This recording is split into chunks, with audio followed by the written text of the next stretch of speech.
আজ আমি আপনাদের একটা অদ্ভুত কিন্তু খুব শক্তিশালী সত্য বলতে চাই। বাজারে না থাকা অনেক সময় বাজারে থাকার থেকেও বেশি বুদ্ধিমানের কাজ। আমরা সবসময় ভাবি ট্রেডার মানেই প্রতিদিন ট্রেড করবে, প্রতিদিন চার্টে বসে থাকবে, প্রতিদিন প্রফিটের খোঁজে থাকবে। কিন্তু বাস্তবতা ঠিক তার উল্টো। সবচেয়ে স্মার্ট ট্রেডাররা অনেক সময় কিছুই করে না। তারা অপেক্ষা করে, তারা সাইড লাইনে বসে থাকে, কারণ তারা জানে সব দিন ট্রেড করার জন্য নয়। আপনি যদি একটু লক্ষ্য করেন, বাজারে সবসময় সুযোগ থাকে না। কিছুদিন বাজার পরিষ্কার ট্রেন্ডে থাকে, কিছুদিন বাজার কনফিউজড থাকে, আর কিছুদিন বাজার শুধু মানুষের টাকা খাওয়ার জন্য ঘোরে। এই কনফিউজড মার্কেটেই 90% ট্রেডার টাকা হারায়, কারণ তখন চার্টে কিছুই পরিষ্কার না, কিন্তু মনের ভিতর ট্রেড করার অদম্য ইচ্ছা। এই ইচ্ছাই সবচেয়ে বিপজ্জনক জিনিস। স্মার্ট ট্রেডাররা জানে ট্রেড না করাও একটা ট্রেড। আপনি যখন ট্রেড নেন না, তখন আপনি আপনার ক্যাপিটালকে রিস্ক থেকে বাঁচাচ্ছেন, আপনি আপনার মানসিক শক্তি বাঁচাচ্ছেন, আপনি ভুল করার সুযোগ কমাচ্ছেন। এটা অনেক বড় স্ট্র্যাটেজি, কিন্তু নতুন ট্রেডাররা এটা বুঝতে পারে না। তারা ভাবে স্ক্রিন খুলে বসে আছি মানেই কিছু একটা করতে হবে, না করলে যেন সুযোগ নষ্ট হয়ে যাচ্ছে। আসলে সত্যি হলো, প্রতিটা ক্যান্ডেল আপনার জন্য নয়, প্রতিটা মুভমেন্ট আপনার পকেট ভরার জন্য হয় না। অনেক সময় বাজার শুধু ফাঁজ পাতে, ছোট ছোট গ্রিন ক্যান্ডেল দেখায় যেন উপরে যাবে, আবার হঠাৎ বড় রেড ক্যান্ডেল এসে সব লং ট্রেডারকে মেরে ফেলে। আবার উল্টোটা হয় শর্টের সাথে। এই ধরনের বাজারে স্মার্ট ট্রেডাররা চুপচাপ বসে থাকে। তারা জানে এখানে ঢুকলে রিস্ক বেশি, রিওয়ার্ড কম।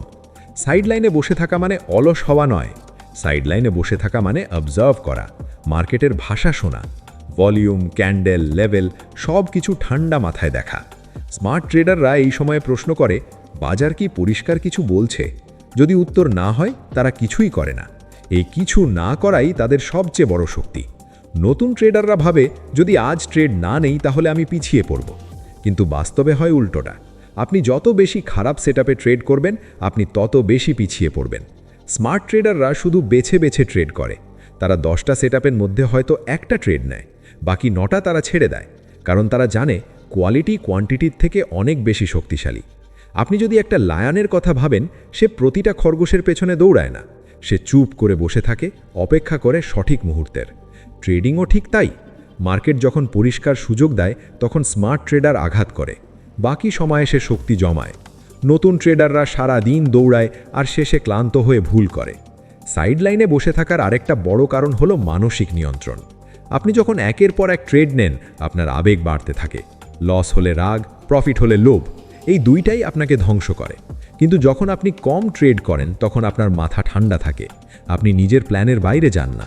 স্মার্ট ট্রেডাররা জানে তারা মার্কেটকে কন্ট্রোল করতে পারবে না, কিন্তু নিজের আচরণকে কন্ট্রোল করতে পারবে। অনেক সময় বাজার এমন থাকে যেখানে স্টপ লস খুব সহজে হিট হয়, ছোট মুভ, ফেক ব্রেকআউট, হঠাৎ রিভার্সাল।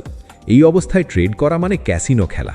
স্মার্ট ট্রেডাররা এই সময় বলে, আজ আমার দিন না। তারা স্ক্রিন বন্ধ করে দেয়, হাঁটতে যায়, পড়াশুনো করে, বা পরের বড় মুভের জন্য প্রস্তুতি নেয়। সবচেয়ে বড় মিথ হলো বেশি ট্রেড মানেই বেশি টাকা। বাস্তবে বেশি ট্রেড মানেই বেশি ভুল, আর বেশি ভুল মানেই বেশি লস। স্মার্ট ট্রেডাররা তাদের পিএনএল বানায় কিছু ভালো ট্রেড থেকে, অনেক ট্রেড থেকে নয়। তাদের 1 বা 2টা বড় উইনার পুরো মাসের লাভ এনে দেয়, বাকি সময় তারা শুধু নিজেদের রক্ষা করে। আপনি যদি সত্যিই স্মার্ট ট্রেডার হতে চান, তাহলে আপনাকে শিখতে হবে কিভাবে না বলতে হয়। না এই সেটআপে, না এই কনফিউজড মার্কেটে, না এই ইমোশনাল মুহূর্তে। সাইড লাইনে বসে থাকা দুর্বলতা নয়, এটা ডিসিপ্লিন। আর ডিসিপ্লিন ছাড়া ট্রেডিংয়ে বাঁচা যায় না। মনে রাখবেন, মার্কেট কালও থাকবে, পরশুও থাকবে, কিন্তু আপনার ক্যাপিটাল যদি আজ শেষ হয়ে যায়, আপনি আর কাল ট্রেড করতে পারবেন না। তাই অনেক সময় সবচেয়ে লাভজনক সিদ্ধান্ত হলো আজ কিছুই না করা, বসে থাকা, দেখা, অপেক্ষা করা, কারণ ট্রেডিংয়ে ধৈর্যই আসল টাকা।